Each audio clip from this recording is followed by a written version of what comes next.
Chapter 23. The Symbol of Jewels. Occult Virtue Attributed to Precious Stones.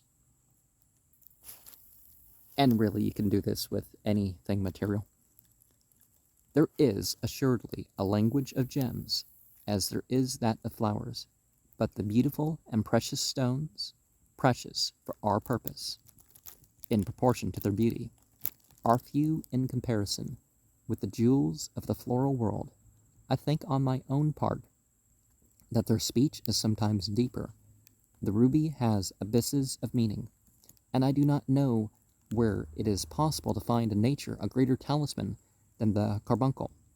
It is difficult to take these and other wonders and glories with which I am about to deal. I do not feel that even in the science of the Magi, we have touched only the fringe of their mysteries. They opened worlds of contemplation, which are comparable to the human heart, and the reason, as it seems to me, is that in each bright stone the eye that contemplates it well perceives the unplumbed self therein. It is in this respect like the stars, the sea, the great pageant of creation. The Magi say that we are made in the likeness of the universe, and it is for this reason that we read ourselves therein. In precious stones we read our own thoughts and emotions. There is one sense, at least, in which the virtues that we attribute to them are transferred from ourselves.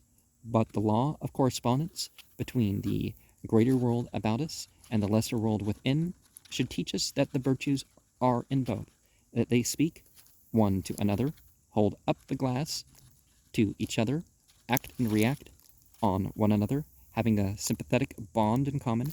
We are symbols to ourselves because we are known only in part by ourselves, and our manifest being is only a sign, omen, our shadow of the infinite behind us. It is the same with flowers, the same also with jewels, and the thought. In the pages which follow, I have collected much that is of meaning from the annals of old world lore. The reader, who has gifts of discernment, can learn, should he choose for himself, that the true art of the subject has never been put into writing, that he must read in the stones himself, and that he will find those thoughts that do often lie too deep for tears, and far too deep for words. He will learn also in what sense the virtues attributed to gems may sometimes be understood literally, but often, and much more often, in a mystical and interior way. They would not be symbols if their meanings were not also symbolic. The rosary of precious stones. And, of course, that's somewhere where I've mentioned not to fall into such scams as, oh, we want you to say 16 rounds of this chant.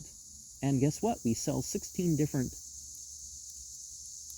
sets of beads. You know, this amethyst and agate and rudrakshas and, you know.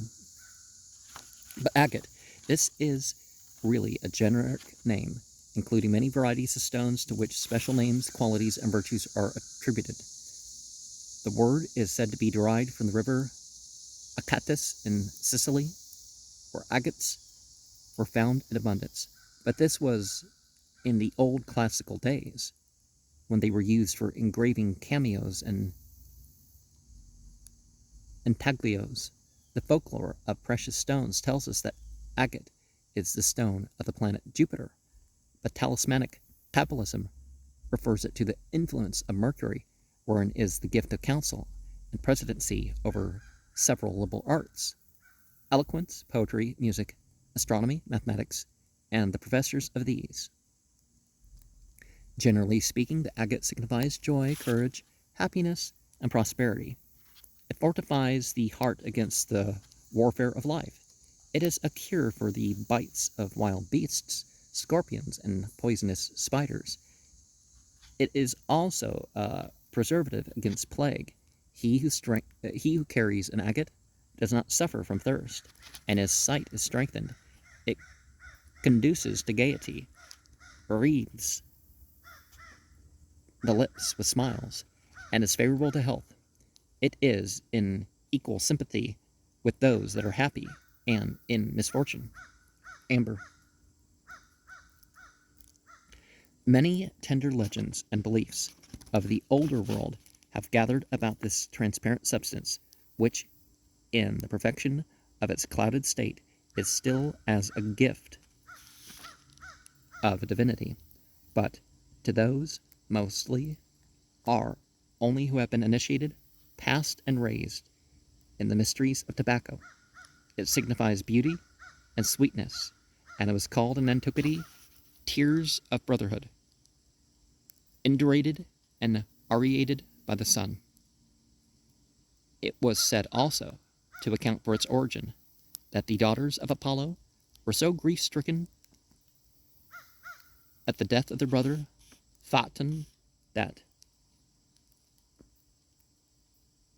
the so-called deities changed them into poplars so that their sorrow might be forgotten.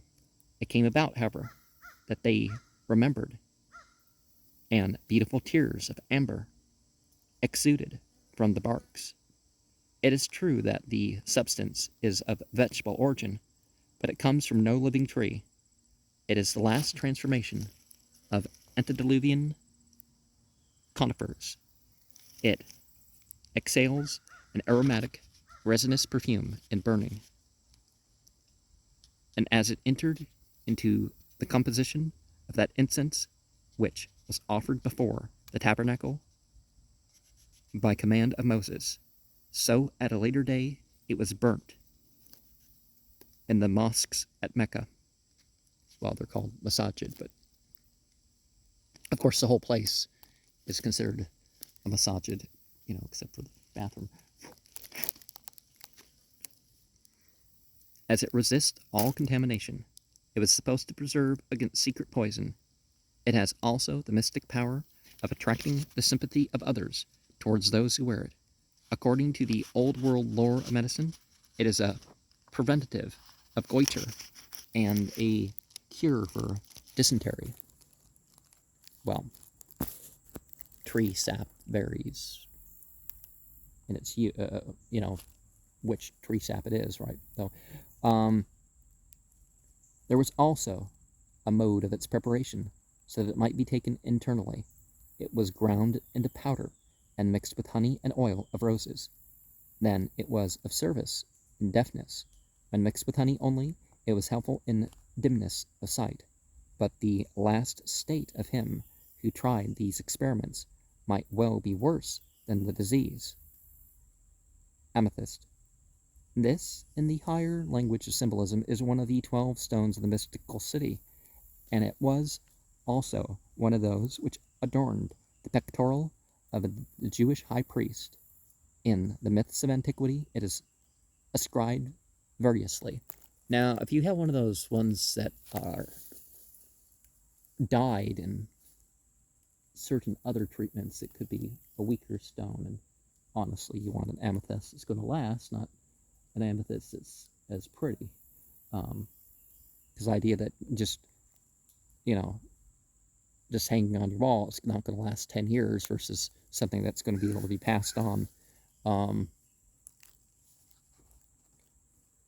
Divinatory Symbolism refers it to the planet Mars, wherein is the gift of force, though its influence is operative also in peace, friendship, sincerity, and grandeur of soul. Some ancient writers have called it the stone of Venus. For them it attracts to a man the love of the woman who is beloved by him, but others, and the greater number, say that it was sacred to Bacchus, and its most celebrated occult virtue is as a safeguard against intoxication.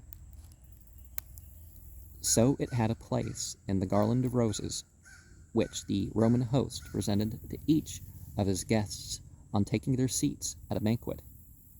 I do not know whether it so remained throughout the length of the feast, for another story says that at the first signs of drunkenness the amethyst should be placed on the center of the stomach, that it may draw the fumes of wine in that direction, and so relieve the head.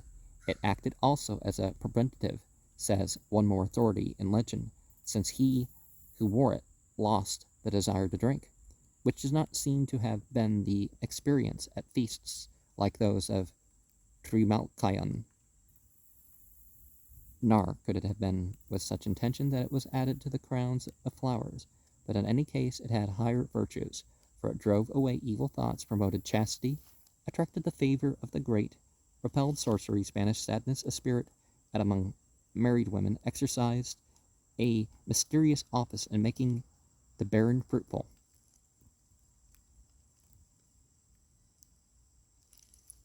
Well, even if you say that sort of thing's faith-based, nowadays unmarried women with those sorts of thoughts should avoid it. Against all these wonders on the side of things favorable, it is suggested only that it occasions unhappy dreams. I don't know if I've posted that dream on the channel, but I don't know. Amethyst has always appeared as something good in my dreams.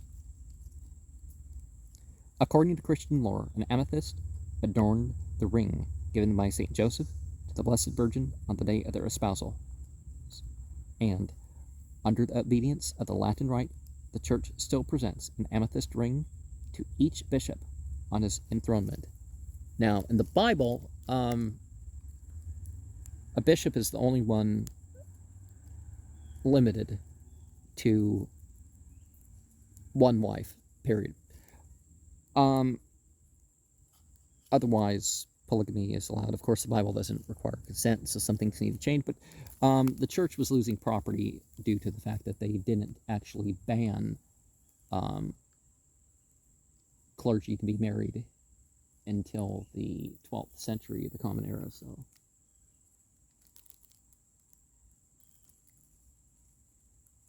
ammonite. I do not pretend to identify this stone, the name of which suggests a meteoric origin, but I've heard of an occult variety called the Horn of Ammon, who was a horned deity, and this should be worth seeking, for those who place it under the pillow at night will have prophetic or divine dreams. Well, if you allow yourself, like you didn't allow yourself before, then doing this or that and other, but then if you put your faith in the stone rather than see it as a tool, then certain entities could be given power to do stuff. Anyways, prophecies may be of no effect, and tongues may fail, but the gift of divine dreams, these assuredly are the shadows of divine realities. I know many in this day who have been looking for them all their lives. Now, some dreams are just our psychology. That's most of what goes on.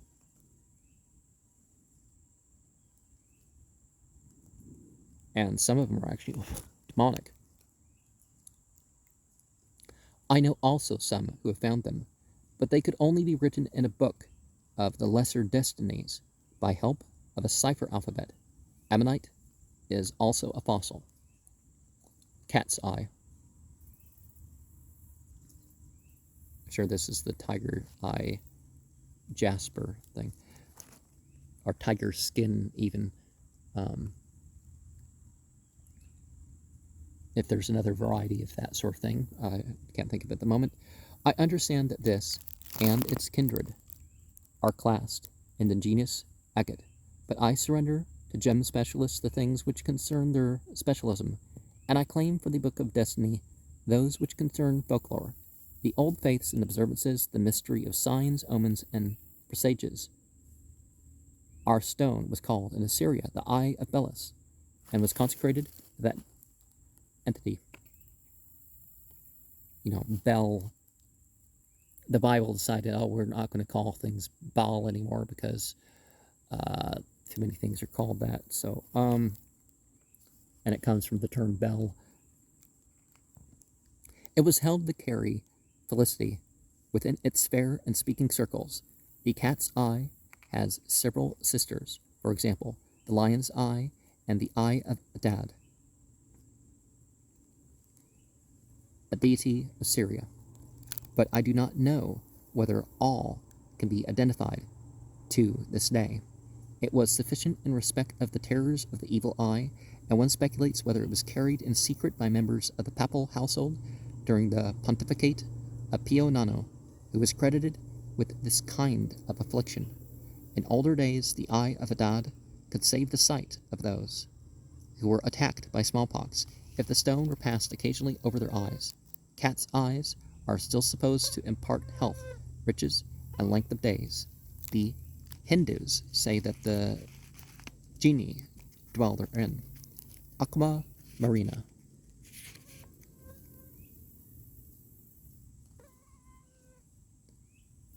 The mythologies neglected this stone, having directed so much attention to the emerald, with which it is in kinship with its color. It should be worn by those who are suffering, more especially if arising from sorrow. It is said to symbolize hope, but these things, notwithstanding other fables, connected it with inconsistency, for which reason it has been avoided by those who are betrothed. Beryl. The reveries of later Kabbalism have placed this rather morganatic, or imputed sister of the emerald, under the presidency of the planet Jupiter, which imparts the gift of intelligence as well as piety, modesty, fidelity, and other characteristics that enter into the idea of generosity and virtuous soil. Now, aquamarine, before we continue to think about beryl, it's said in some of the tafsir that this was, the glossy surface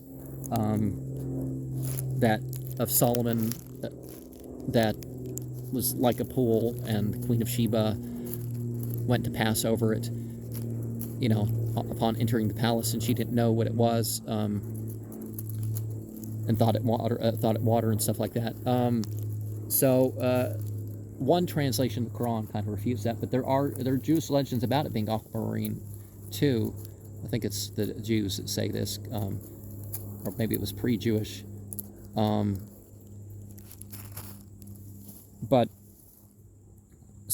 That was one of the things attributed to the whole aquamarine thing. And whenever a stone's a part of a story, that works its way into the symbolism, right? Anyways, back to the beryl. The beryl is accordingly said to contribute its influence for the production of subtlety and spirit. Now, one translation to me of that. I said one translation indicated that may not be a possible interpretation, but it's a useful part. If it's not literally there, it's a useful thing to say. Because you could do that. You could, because I've thought about that. I had this strain of aquamarine. I took 319 chips of aquamarine, and I put them, on a strain. And, ooh, it's been enough years that thing could break apart. I need to deal with that before this video is made public. But yeah, it makes you think of water.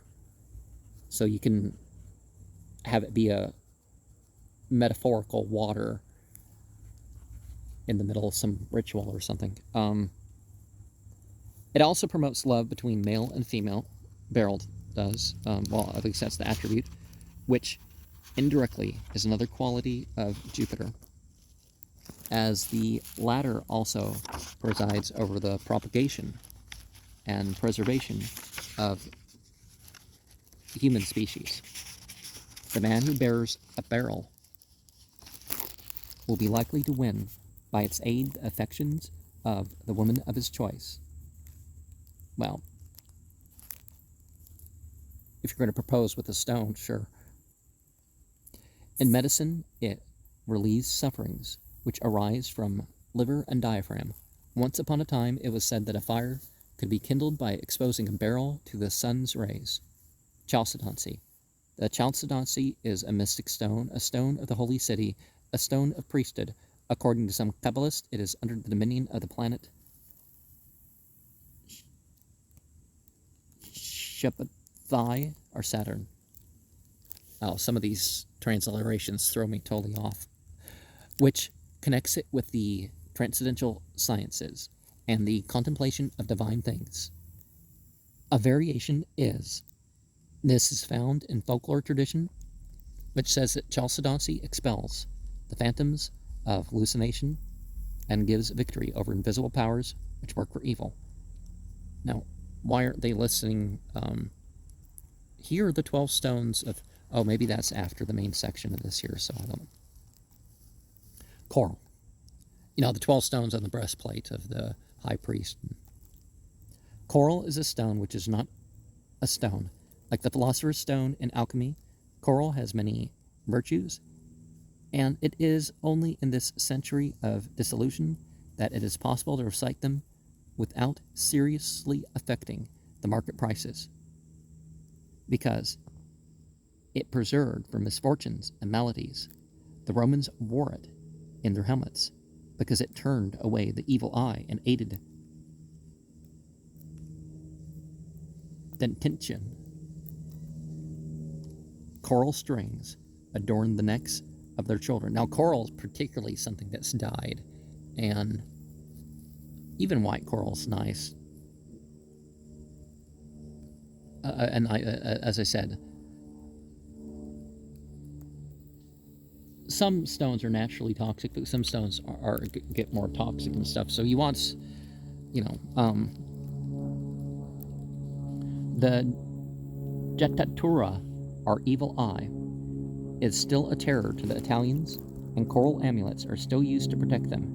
They are in the form of a minute hand extending the index and little finger only. Hence, that one seal of Solomon, that's Pentacles of Solomon book, I don't know, where was it? That's one of the things that occur there too, right?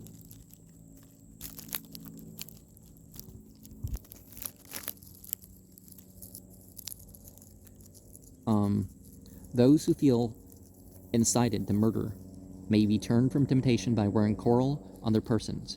It preserves from evil jinn. Genie's the singular for jinn, so yeah. And from panics of fear. And it is a safeguard for children against nocturnal terrors, and for people generally against dreams in violent form. It confers reason and prudence. It calms tempests and stills the turmoil of the sea. It inspires gaiety, reassures the soul, cures complaints of the eyes, and checks hemorrhage. Symbolically speaking, white coral signifies modesty, and the black variety means firmness and strength. The rosaries of Catholic devotion are sometimes made therefrom, when the natural virtues, enhanced by priestly benediction, should form an efficient chaplet. The pilgrims to Mecca also carry chaplets, and their beads are made of coral. People's remembrance counting beads or whatever material.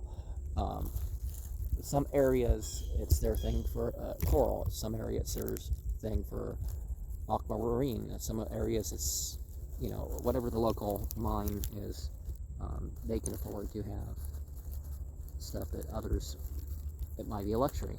And for them, it might be a luxury to have some type, and same things goes with types of wood too. Chrysoprase.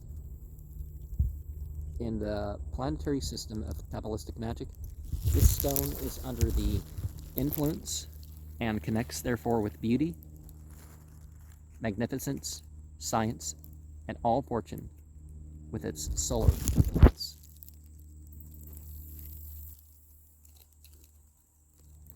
In the lore of the lapidary chrysoprase, it's said simply to be the bearer of felicity. It has been pointed out, however, that a green variety of this stone belonged to the Duchess of de Étampes, afterwards to Mary Stuart, Mary Antoinette, and the Empress Eugenie, a long chaplet of misfortunes. Cornelian. This is under the influence of Saturn, according to the Kabbalistic science, and the testimonies concerning it offer wide and contradictory variations. Some say that it is not less admirable as a bearer of general felicity than it is rare, beautiful, and precious. Those specimens which are read at the deepest are called symbols of joy and peace, expelling all sad and evil thoughts. The contrary testimony concerning the stone in general affirms that it induces fear, melancholy, and mournful preoccupation of mind. But this being so, one of the commentators adds, "It is admitted by all that it increases the flow of saliva in the mouth of babes. I suppose that even this virtue is, as a comforter of childhood, has passed out of common knowledge." Carbuncle. It would be strange if this gorgeous stone, wherein the richness and the glamour of the East seemed concentrated into a single point, should not have been credited with signal properties in the seeing days of old, for which nature was a world of symbols rather than of barren fact. Even at this day, he or she who can invoke with potent words welling up from the heart's depths shall find the carbuncle answers with true oracles, and yet with suggestions of greater things concealed in the dusk of its glorious deeps. The Kabbalists seem right when they place it in the keeping of the sun, because it is an abyss of fire and is in kinship with all magnificence and royal majesty. It was said of old to reflect the solar rays in obscurity and darkness, having previously condensed them in the light. In days nearer to these, it was stated on the authority of experiment that if exposed to the sun's beams and allowed to absorb them, it would give them forth generously in the shadowed hours. I should not venture at this epoch of hard light to put the question to the proof, for when all things bend and sink down in search of shameful pasturage, it may be that our want of faith has enfeebled the stones of price. I remember, however, with gladness that the gates of the mystic city are gates of carbuncles, and that all the borders are of precious stones. For the Chaldeans, it constituted a powerful natural talisman, which drove away evil spirits and acted like a rite of purification, both on the moral and physical atmosphere. It preserves from incendiary,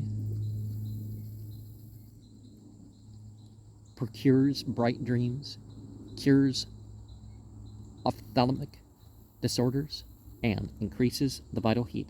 It symbolizes ardor and the consuming fire of love.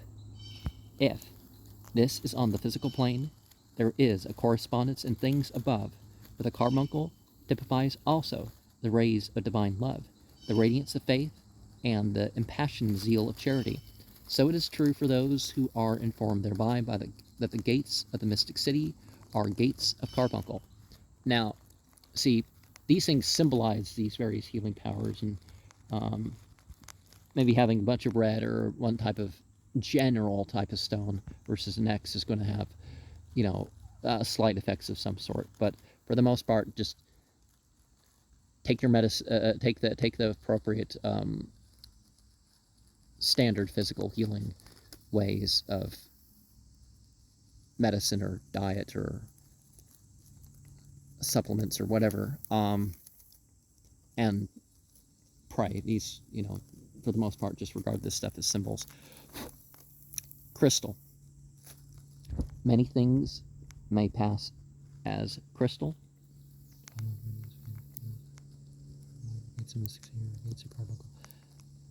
In the artificial terminology of glassware, but I speak here of the colorless hyaline quartz, to which alone the name belongs.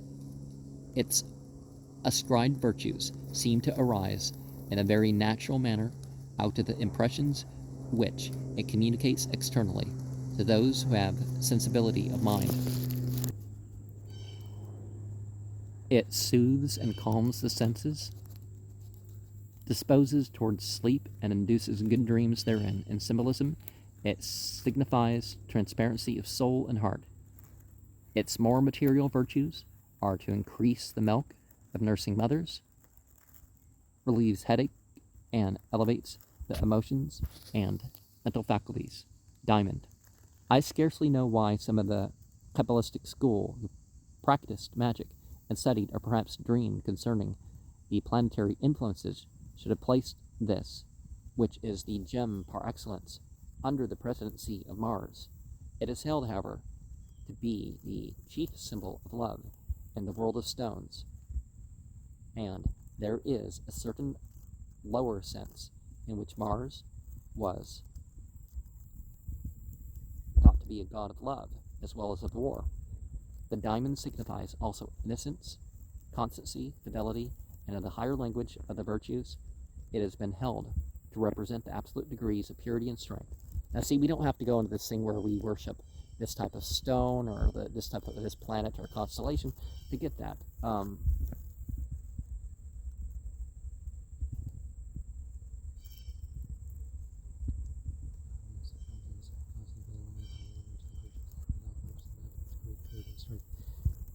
Its place among the precious stones mentioned in the biblical record is sufficiently indicated by the fact that the high priest Aaron wore a diamond on his finger and divined thereby and therein.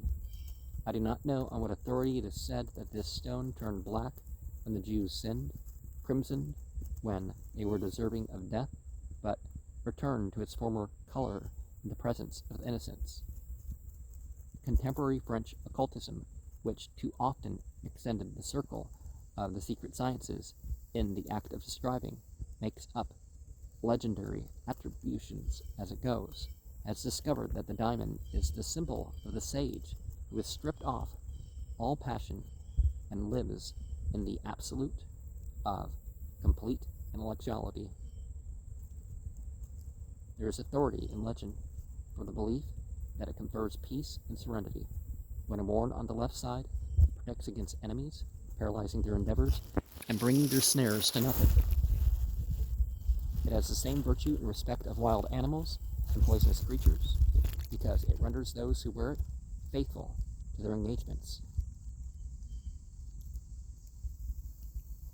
There was a time when it adorned the wedding ring in Italian marriages, while on the account of its virtue and love, the diamond was held to secure the felicity of wedded pairs. Its sudden intervention from chance as a gift was thought certain to heal conjugal ruptures, and hence it was called the stone of reconciliation. But I regard the testimony as insufficient to constitute an inherent virtue, reconciliation by gifts having worked through many media from time immemorial. The list of its occult properties, powers, and graces may be continued indefinitely. And that's one of the things about the comment here is there's an impulse to add something for each one of these, right? In the psychic order of things, the diamond induces somnambulism, dissolves enchantments, drives off werewolves, as well as incubi and succubi, endows the understanding with lucidity, stills remorse, supposing that repentance has proceeded, and in fine, gives strength and courage in the medical order. It purifies the blood, defends against epidemics, drives out poisons, and prevents the ravages of insomnia. I will not criticize the alleged property of diamonds to reproduce their species. I believe that this fable is reported by Boethius, and if verified, might well claim to be regarded as an important item in his consolation of philosophy. Emerald. Green is the great gift of beneficent and live nature. For the repose of the human eye, amidst the blaze of sunlight and the splendor of the sky, there is nothing in the world of precious stones so comparable to the rich verdure of meadows as the translucent emerald. It is no wonder that many virtues are ascribed thereto, and first let me remind all, as they should know otherwise assuredly, that a great emerald, graven with a great and sacred name, adorned the ephod of the high priest in Jewry. And there was another among the gems of the rational, as recorded in the book of Exodus. It might be truly a symbol of life, but legend connects it with immortality, by the hope of which life is fortified and maintained. It represents also inspiration and wisdom. Writers who are actuated by sentiment and poetic analogies, rather than by the lore of gems, have affirmed that the emerald enlightens understanding, procures lucidity of spirit, eloquence, and renown. It is said to deliver the possessed and to procure worldly fortune. On the physical side of health, it soothes the paroxysms of epilepsy, preserves from leprosy, softens the sufferings of childbirth, and assists delivery. Finally, it strengthens sight and is like a tonic in extreme old age. Nowadays, a lot of people pick a stone and, run water over it or stick it in their water bottle or something. But the important thing that we should look at with that is you kind of, especially the chemicals that can be used to extract and polish and all that stuff, but the dyed ones and all that, and some stones are poisonous on its own, but emerald isn't, so. And I don't think anything that emerald is naturally with is, but still, know what you're doing with all that stuff when you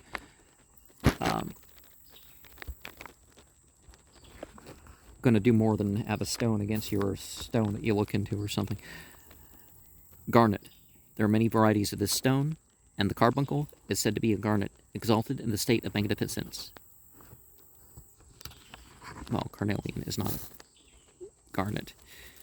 The virtues are many like the species, for it signifies loyalty, frankness, lively faith, charity, constancy, friendship. It gives sincerity of heart. In the order of hygienic things, it purges vitiated air from the pestilential vapors.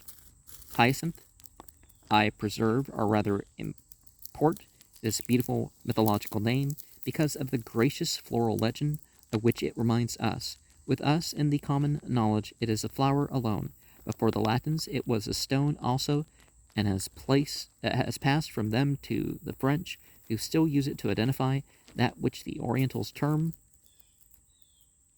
corundon, which lays by us, is known as zircon and jacinth. The Kabbalists place it under the rule of the sun. It represents the sun of thought and the divinity to which thought aspires. It is generous in all its varieties, like the solar heat and light. It procures terrestrial honors, health, and the satisfaction of all desires for him who possesses and wears it.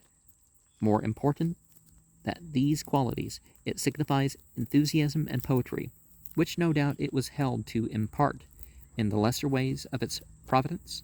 The hyacinth preserves from plague and poisons, from dangers on earth and sea, from storm and lightning. It induces sleep, fortifies, and enlivens the heart of man. Jade. I have green and white jade, apparently. But, not the high-end stuff. Both in size and quality. In Japan and in China, this is a sacred stone, and in the latter realm, it was once, if not now indeed, regarded as a divine substance. The Hindus also held it in great esteem and singular veneration. In the East, it is often a symbol of divine revelation, of grandeur, rectitude, and immortality, and its name in Chinese is said to signify profound truth. In India, during other days, jade could be possessed and worn only by men of great purity, whose passions were under complete control. There also it had many curative properties, and it distinguished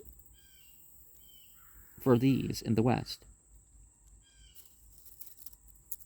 It's distinguished up. It has a powerful action on the renal system, relieves the pain of sciatica.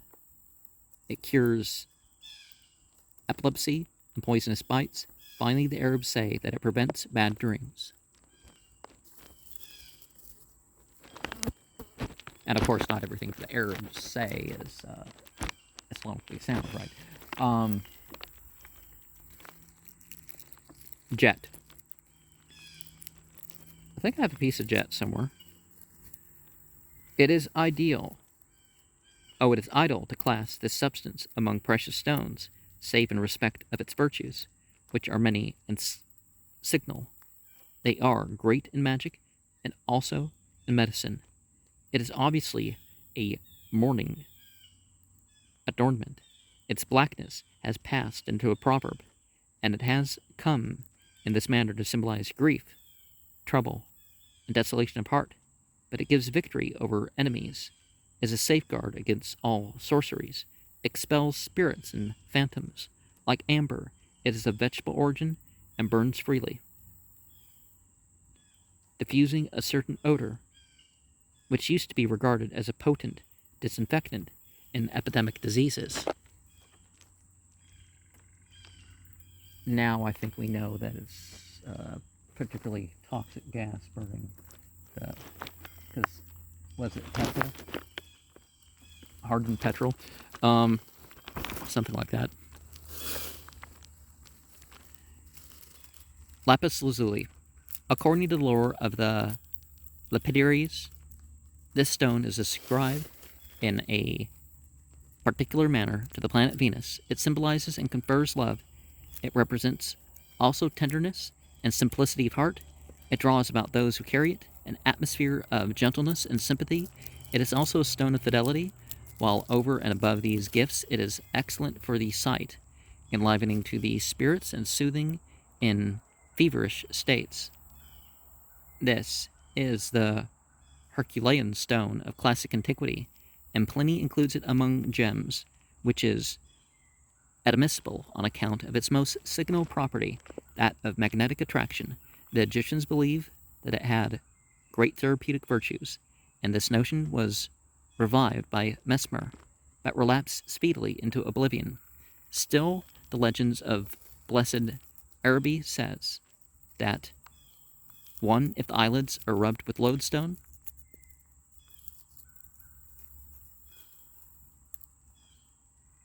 the love of the beloved is attracted, and 2. That those who wear it experience a growth of understanding, and it will accomplish all their desires. 3. That it facilitates delivery, and 4. That if reduced to powder and is swallowed by those who have been poisoned, it acts as an antidote. Now, it used to be thought that the Hindu Kush Himalayan, basically, for the most part, Afghanistan, was the only place to find lapis lazuli. And lapis fever sites, I'm not sure about lapis lazuli, but it's thought to represent the peak of consciousness for some people and all that, and it was certainly used in Egyptian blue, and and really good quality. I mean, no inclusions, no breaks in that portion. Whatever. Lapis lazuli can get over $4,000 an ounce in certain sections of it. So. Delivering power swallowed by those poison X added lodestone. Well, now magnets are a lot more common. So, but natural magnets. How are you supposed to tell if something is a natural magnet or not? But when you buy it from somebody, so there's fake lodestones in that respect.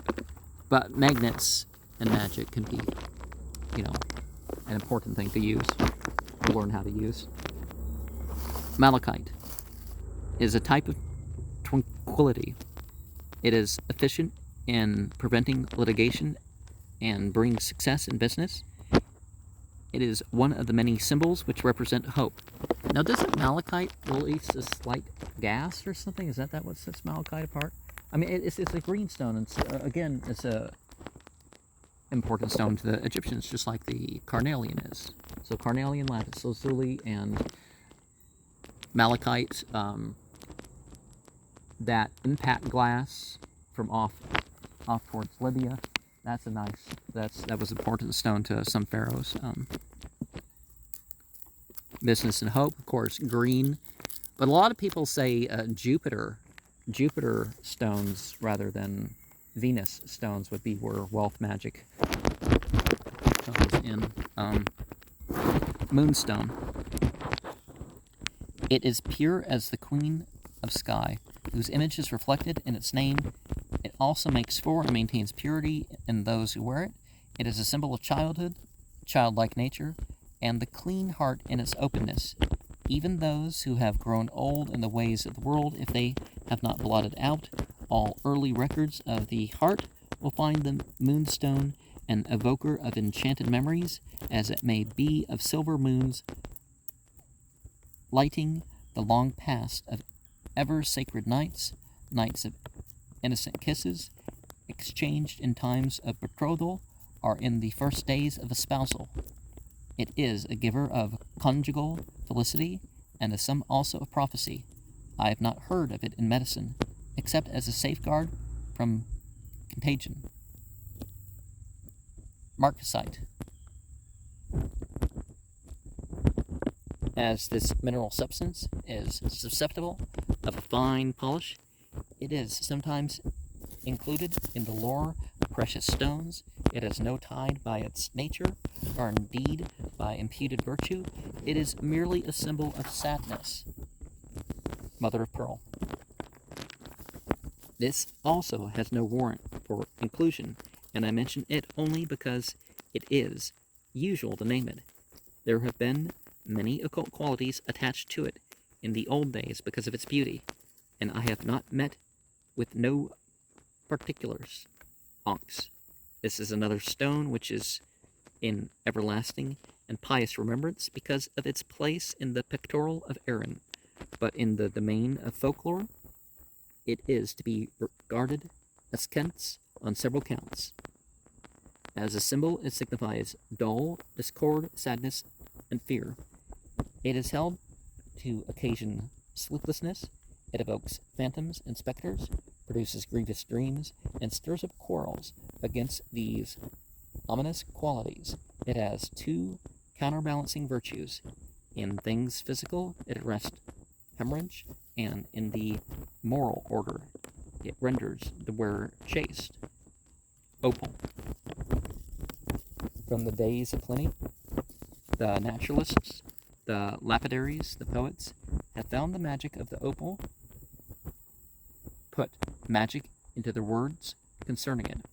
It possesses in their descriptions the fire of the carbuncle, the purple of amethyst, the brilliant green of emerald. It has concentrated the glories of morning. It is like a tear fallen from the moon. It is a rainbow veiled in white vapor. It is as stars of many colors shining in the Milky Way. But with all its beauty, it is a stone of destiny, and that which it portends is ominous. It is fatal to love, or else the love which it procures is a consuming evil. At the best, from this point of view, it is the symbol of fickleness, variability, and inconsistency of the heart and its affections. These opinions are, however, comparatively speaking, a recent growth of legend. In the days of Albertus Magnus, it was held not only to rejoice the heart of its owner, but to make the heart amiable and beloved.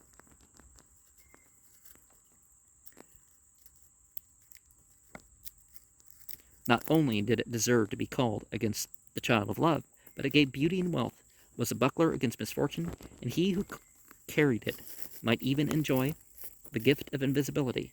The last quality has sometimes caused it to be regarded as the protector of thieves.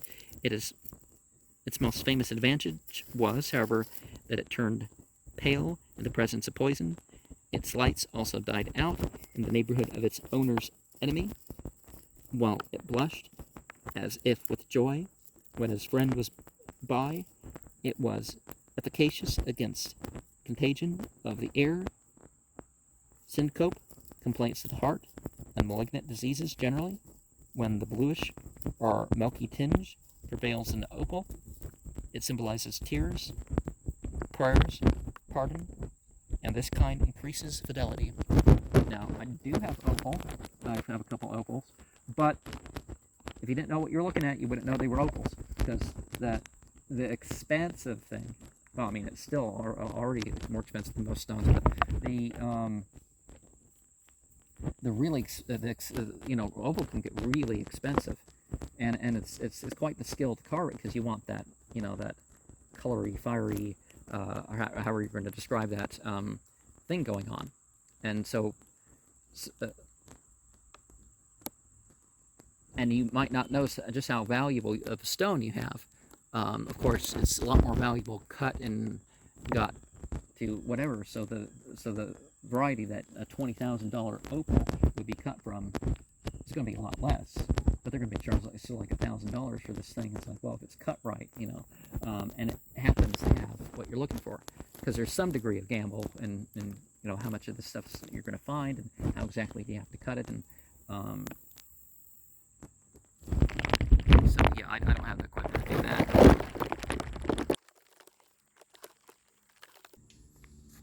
Pearl.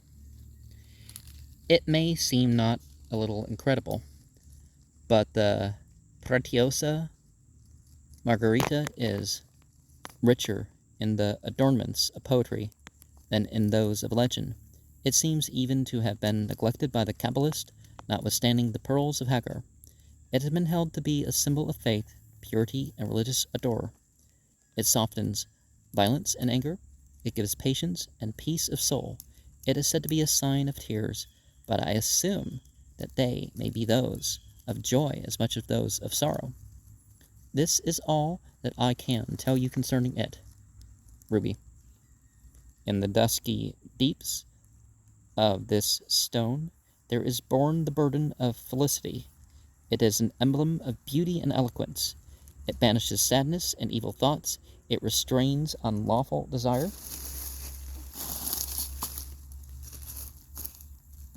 It soothes the troubled spirits. It ensures respect from all those for whom wear it.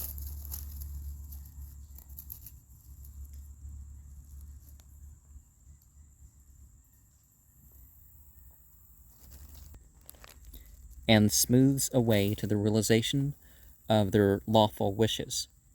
In the highest sense, it symbolizes charity, the fervor of divine love, as also loyalty, valiance.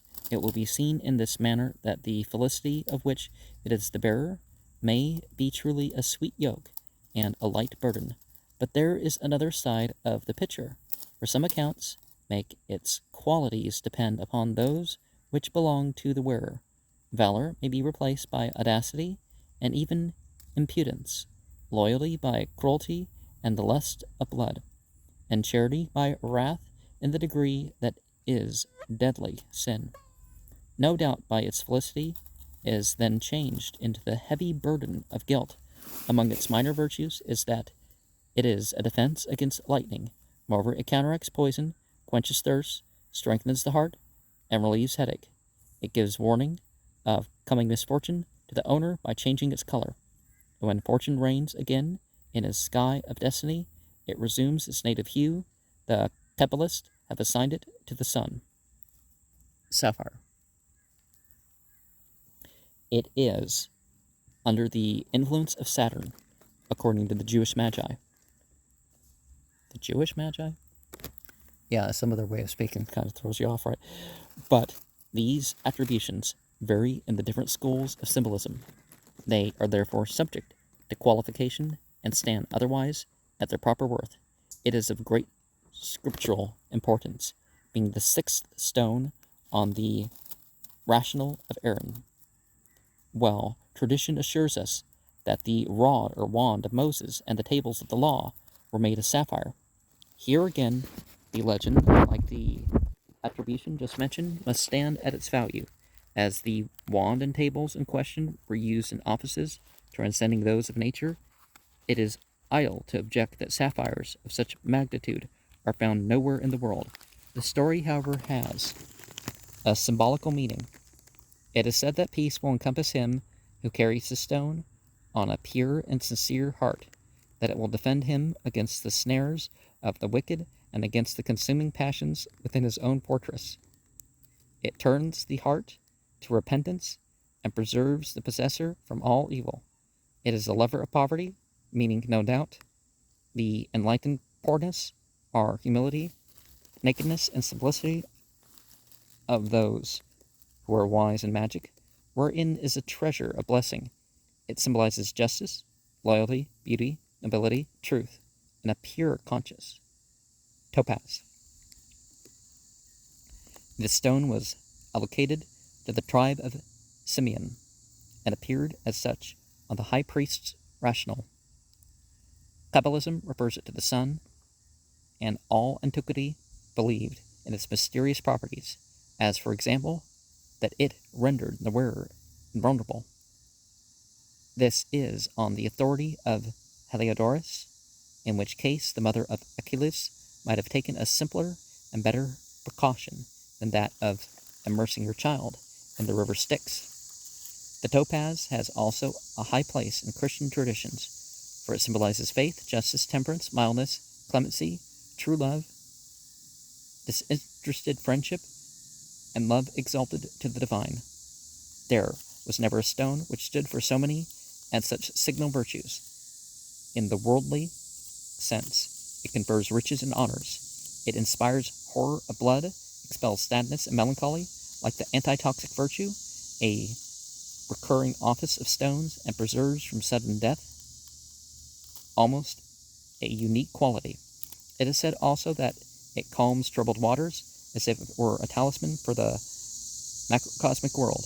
But perhaps this may be taken in the sense of stilling the waters of the human soul, because it is claimed otherwise that it appeases angry passions. Finally, as the divining rod is held to indicate the place of hidden springs and the wells of water, so the topaz is a magnet for gold, attracting the precious metals, indicating buried treasures, and revealing lodes and veins of gold beneath the earth. Turquoise. This is the forget-me-not of the world of gems, and is assuredly a perfect analog or a counterpart in stone of the gracious floral jewel. It does not seem to have any ancient history, whether legendary or otherwise, or at least outside of Russia, where it shares with the topaz the virtue of insurance against violent death, including assassination, drowning, and falls from heights. Arab nursing mothers believe that it increases their milk. It gives the grace of activity, apparently in the physical order, and those who wear it can never fall into misery. It is strengthening to the eyes, and a horse will not stumble which has a turquoise placed in its hoof. Errors further say that it fills the human heart with hope and courage, that it ensures love for its possessor, that it turns pale when disease befalls its owner. Well, the psychic use of some stuff can change your perception of it, but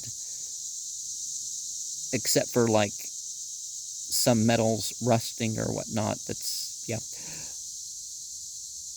And that it bursts like a broken heart when he dies. Yeah, if your stone bursts, there's something wrong with it.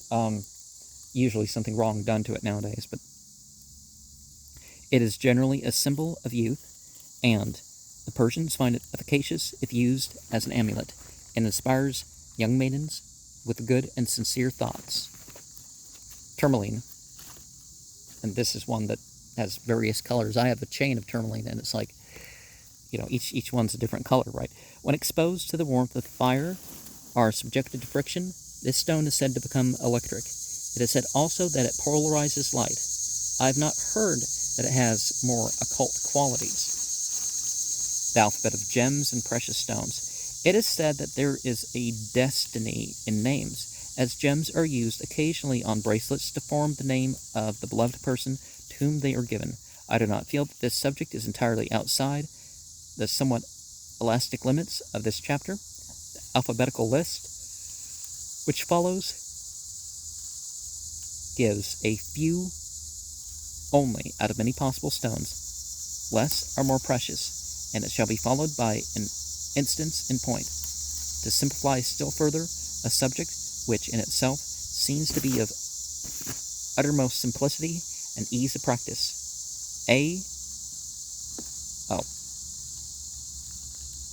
The letter is just the listing. Agate, amber, amethyst, aquamarine, aventurine, beryl, chalcedony, chrysoberyl, chrysolite, chrysoprase, coral, cornelian, diamond, diorite, a name of green stone, emerald, essonite, being a variety of jacinth, fluorine, i.e. fluorspar, that's fluorite, right? Garnet, girasol, greenstone, heliotrope, an alternative name of bloodstone,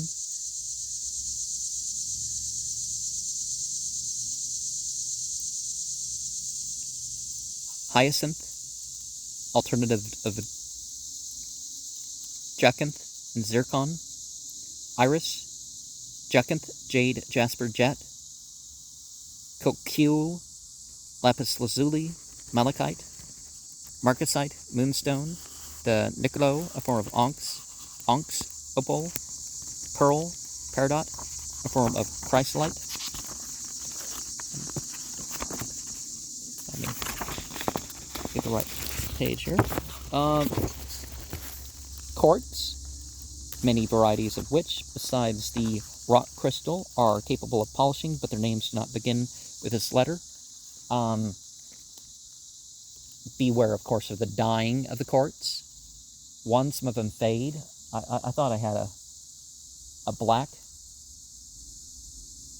quartz, or a smoky black, a nice smoky black quartz, but they dyed it, and it looks kind of funny comparative. It's still okay, but it's, yeah.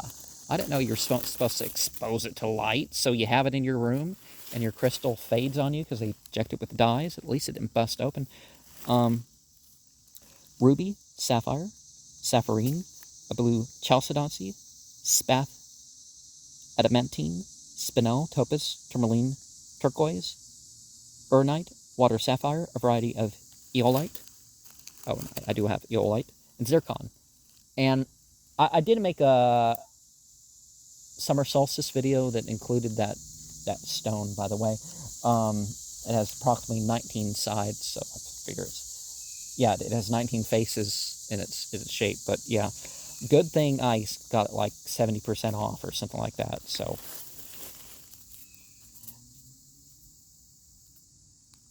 it is obviously that the selection of stones to symbolize a particular name must be made with considerable care so that they may consort together, and as many letters are poorly represented, the matter must be often one of extreme difficulty.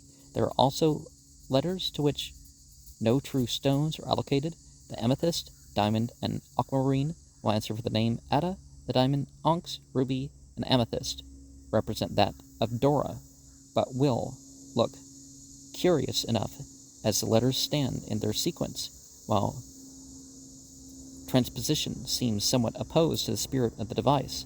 In such cases, and where a certain letter of a name, as in that of Zoe, has no stone to signify its presence, and a little ingenuity and symbolism will overcome the difficulty by substituting a characteristic word, representing the recipient of the gift in the eyes of the giver, or the meaning attached to the name. For example, Dora signifies a gift, and Theodora a gift, while the word gift is symbolized by garnet, iris, florentine, topaz. The stones of the 12 apostles, St. Peter, the jasper, St. Peter, the jasper, St. James, chalcedony, St. John, emerald, St. Matthew, amethyst, St. Mark, beryl, St. Simon, sardius, St. Andrew, sapphire, St. James the Less, topaz, St. Philip, sardonyx, St. Bartholomew, jacinth, St. Thaddeus, chrysoprase, St. Matthias, chrysolite. The year's chaplet of stones. The months have their jewels like the planets, and as the allocations vary among different nations, the birth table which follows is without prejudice to any competitors, that it may be met with in magical calendars and the lore of gems. It is understood generally that neither man nor woman can err in choosing the stone of his birth month to be worn in preference to others. It should have particular auspices of fortune on the natal day and throughout that month. January, the garnet and zircon. February, the pearl, for which Slavonic traditions substitute the amethyst. March, jasper are according to the Slavs, ruby. April, the diamond are according to the Slavs, sapphire. May, aquamarine. June, the agate according to the Slavs. July, the ruby according to the Latins, otherwise cornelian. August, moonstone or sardonyx. September, chrysolite according to the Slavs, but the Latins have substituted the sapphire. October, the opal. November, the topaz. December, malachite according to the Slavs, and also turquoise, which is the more general attribution. Chrysoprase is another alternative. And yeah, a lot of this stuff varies per culture. And there were originally 75 Slavic tribes, so that race had 75 tribes at some point. And if it's still a country when this video is released, 6 of those tribes comprise what the Russians designated Ukraine in the 1600s. And before that year in the 1600s, there was no such thing as Ukraine. Well, I mean, it wasn't a nation.